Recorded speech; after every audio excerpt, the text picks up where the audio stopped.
কিছু ম্যাচ শুরু হয় টস দিয়ে, আর কিছু ম্যাচ শুরু হয়ে যায় তার অনেক আগে থেকেই, স্বপ্ন দিয়ে, অপেক্ষা দিয়ে এবং সেই প্রশ্ন দিয়ে আজ কি লেখা হবে এমন কোনো ইতিহাস। 2016 সালের 3রা এপ্রিল কলকাতার ইডেন গার্ডেন্স, এমন একটা মাঠ যেই মাঠে এর আগেও লেখা হয়েছে অগুন্তি ইতিহাস। কিন্তু সেদিন পর্যন্ত গোটা বিশ্ব তখনও জানতো না যে এই রাতটাও হতে চলেছে সেই ইতিহাসেরই আরও একটি পৃষ্ঠা। 60,000 মানুষ, হাজার হাজার হৃদস্পন্দন, একটা মাঠ, দুটো দল আর কোটি কোটি মানুষের নিঃশ্বাস একটা ওভারের ওপর দাঁড়িয়ে। এই গল্প 2016 সালের, সেই বছরের যখন ক্রিকেট আমাদেরকে শিখিয়েছিল শেষ মুহূর্ত পর্যন্ত কোনো কিছুই নিশ্চিত নয়। এই গল্প 2016 সালের T20 বিশ্বকাপ ফাইনালের গল্প। নমস্কার, আমি শ্রীতান, আর আমি আবারও চলে এসেছি প্রত্যেক শনিবার ঠিক সন্ধ্যে 7টায়, যেমনটা কথা দিয়েছিলাম। আজকের আমাদের নতুন একটি এপিসোড আমি শুরু করছি, যেই এপিসোডের নাম আইকনিক নাইটস, এবং যেই সিরিজে আমি কথা বলবো ইতিহাসের পাতা উল্টে সেই সমস্ত মেমোরেবল ম্যাচ, এবং যেগুলো ভালো খারাপ সব কিছু মিশিয়ে, সেটা cricket, football, hockey, tennis, badminton, যে কোনো রকম খেলা হতে পারে। শুরুটা করছি 2016 সালের T20 বিশ্বকাপের ফাইনাল ম্যাচটা দিয়ে, যেখানে একটা ওভার বদলে দিয়েছিল গোটা বিশ্বকাপের ইতিহাস।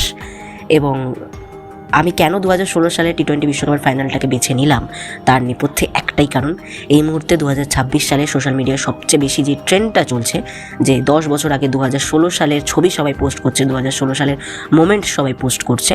তাই ভাবলাম যে আজ থেকে 10 বছর আগে 2016 সালে যখন বিশ্বকাপ হয়েছিল, যেহেতু আমাদের 2026-এর বিশ্বকাপও একদম দরজায় কড়া নাড়ছে, তাই 2016 সালের বিশ্বকাপে সবথেকে আইকনিক মোমেন্ট যদি কিছু হয়ে থাকে তাহলে সেটা 2016 সালের বিশ্বকাপ ফাইনাল, ওয়েস্ট ইন্ডিজ ভার্সেস ইংল্যান্ডের।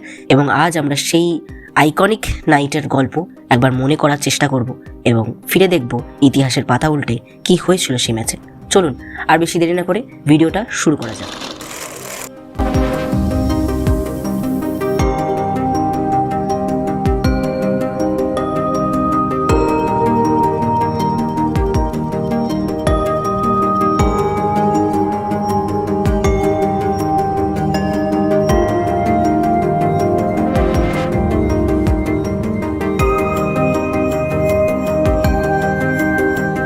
ভিডিওটা শুরু করার আগে বলেছি, তুমি যদি আমার চ্যানেল নতুন হয়ে থাকো তাহলে আমার চ্যানেলটা প্লিজ সাবস্ক্রাইব করে বেল আইকনটা ক্লিক করে দিও। আর আমি প্রত্যেক শনিবার ঠিক সন্ধ্যে 7টায় এরকমই খেলা অথবা খেলোয়াড়দের গল্প নিয়ে হাজির হয়ে যাই। তাই চলো আজকের ভিডিওটা আর বেশি দেরি না করে শুরু করা যাক।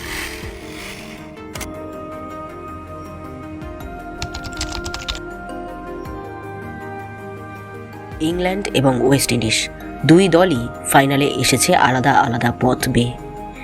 ইংল্যান্ড এসেছে পরিকল্পনা আর শৃঙ্খলার জেরে, আর ওয়েস্ট ইন্ডিজ এসেছে ব্যক্তিগত প্রতিভা আর মুহূর্তের ওপর ভর করে।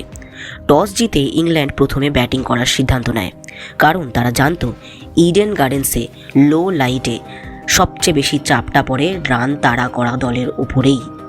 কিন্তু শুরুটা ইংল্যান্ডের জন্য মোটেও স্বস্তির ছিল না। জেসন রয় আবারও বড় মঞ্চে ব্যর্থ হন। পাওয়ার প্লেতেই একটা উইকেট পড়ে যাওয়ার ফলে চাপ চলে আসে মিডল অর্ডার ব্যাটারদের ওপর। এই চাপের মাঝেই এক প্রান্তে দাঁড়িয়ে থাকেন জো রুটের 54 রানের ওই ইনিংসটা ছিল ম্যাচের সবচেয়ে আন্ডাররেটেড অধ্যায়। কোনো তাড়াহুড়ো নেই, কোনো অপ্রয়োজনীয় শট নেই, শুধু পরিস্থিতি বুঝে খেলা। তার সঙ্গে জশ বাটলারের 36 রান, খুব বড় ইনিংস না হলেও ছিল ভীষণ গুরুত্বপূর্ণ। বাটলার যখনই মনে হয়েছে রান থেমে যাচ্ছে, তখনই একটা বাউন্ডারি বের করে এনেছেন। এরপর ঠিক তখনই ওয়েস্ট ইন্ডিজও ঘুরে দাঁড়ায়। ডোয়েন ব্রাভোর স্লোয়ার বল অফ কাটার, স্টোকসের উইকেটটা ছিল ইনিংসের সবচেয়ে গুরুত্বপূর্ণ মুহূর্ত।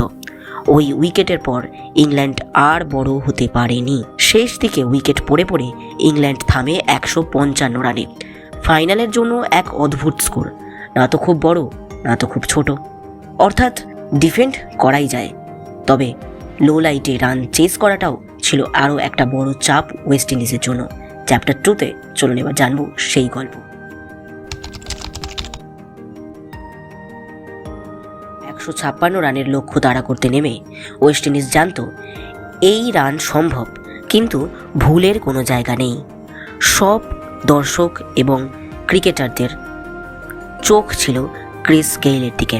কিন্তু বড় ম্যাচে আবারও গেইলের ব্যাট নীরব থাকে। মাত্র 3 রান করে আউট হয়ে যাওয়ায় গ্যালারিতে একটা চাপা শূন্যতা নেমে আসে। এরপর দ্রুত পড়ে যায় আরও একটি wicket. Johnson Charles, Sunil Narine কেউই ইনিংস বড় করতে পারেননি। ইংল্যান্ডের বোলাররা ঠিক এই জায়গাতেই ম্যাচের নিয়ন্ত্রণ নিতে শুরু করে। প্রতি ওভারে ডট বল বাড়ছিল আর রান রেট ধীরে ধীরে ভয় দেখাচ্ছিল। এই কঠিন পরিস্থিতিতেই মার্লন স্যামুয়েলস নিজের মতো করে গল্প লিখতে শুরু করেন। 85 রানের একটি ভীষণ গুরুত্বপূর্ণ ইনিংস, যা ছিল ভয় আর ধৈর্যের লড়াই। তিনি জানতেন এই ম্যাচ শেষ ওভার পর্যন্ত নিয়ে যেতেই হবে। 4 আর ছক্কার চেয়ে বেশি দরকার ছিল স্ট্রাইক রোটেশন, সিঙ্গেল এবং ডাবলস।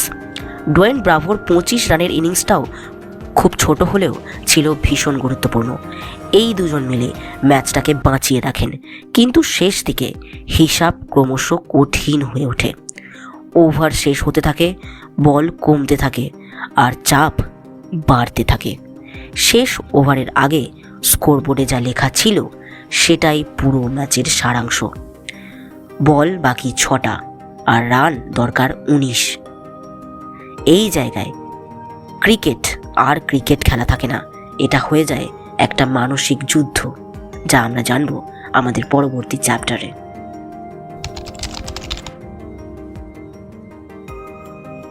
বল হাতে বেন স্টোকস।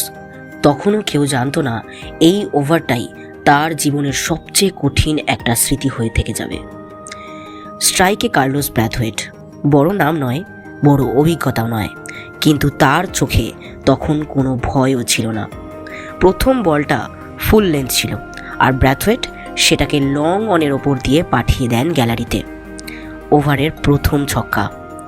দ্বিতীয় বল আবারও একটু বেশি ফুল লেন্থ এবং সেই বলটাও লং অফের উপর দিয়ে উড়ে যায় গ্যালারিতে। ওভারের দ্বিতীয় ছক্কা। এরপর দুটো ছক্কা যখন মাঠের মধ্যে পড়ে যায় তখনই ম্যাচের মুড আস্তে আস্তে বদলাতে শুরু করে।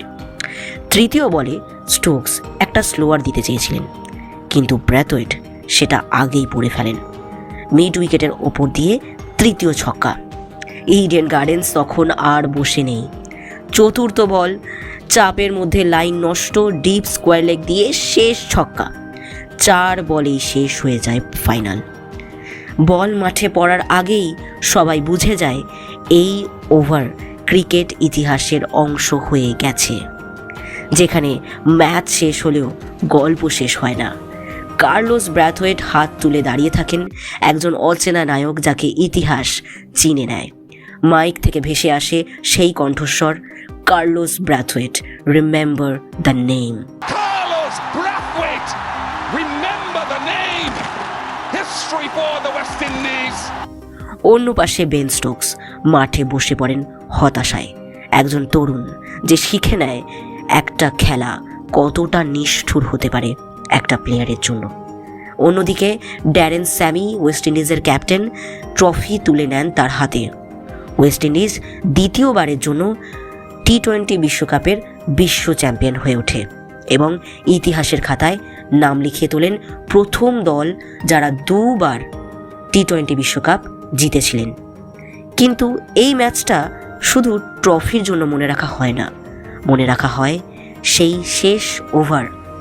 শেষ ওভারের প্রথম 4টে বলের জন্য, যেগুলো আমাদের শিখিয়েছিল ক্রিকেটে শেষ মুহূর্ত পর্যন্ত কিচ্ছু লেখা থাকে না।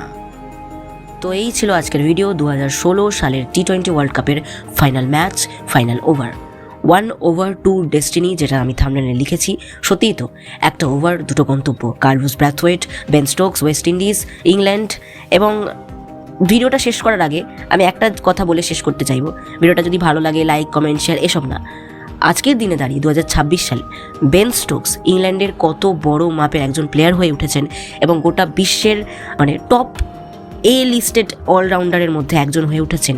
এবং কার্লোস ব্র্যাথওয়েটও কিন্তু হয়তো অনেক গুরুত্বপূর্ণ ম্যাচ খেলেছেন, অনেক ভালো পারফরমেন্স করেছেন, কিন্তু আজকের দিনে দাঁড়িয়ে 2026-এ একজন ট্রু ইন্সপিরেশন, কিভাবে একটা হারের পর থেকে একদম নিচে নেমে যাওয়ার পর থেকে কীভাবে গ্রাফ ওপরে তুলতে হয়, ওই যে ব্যাপারটা ওটা ভাই বেন স্টোকসকে দেখে শেখার মতো। বেন স্টোকসের গল্প নিয়ে অন্য কোনো ভিডিওতে আলোচনা করব। ততক্ষণ পর্যন্ত তোমরা সবাই ভালো থেকো, সুস্থ থেকো। আজকের ভিডিওটা এই পর্যন্তই। Tata, good night, and don't forget to subscribe stories beyond the scoreboard.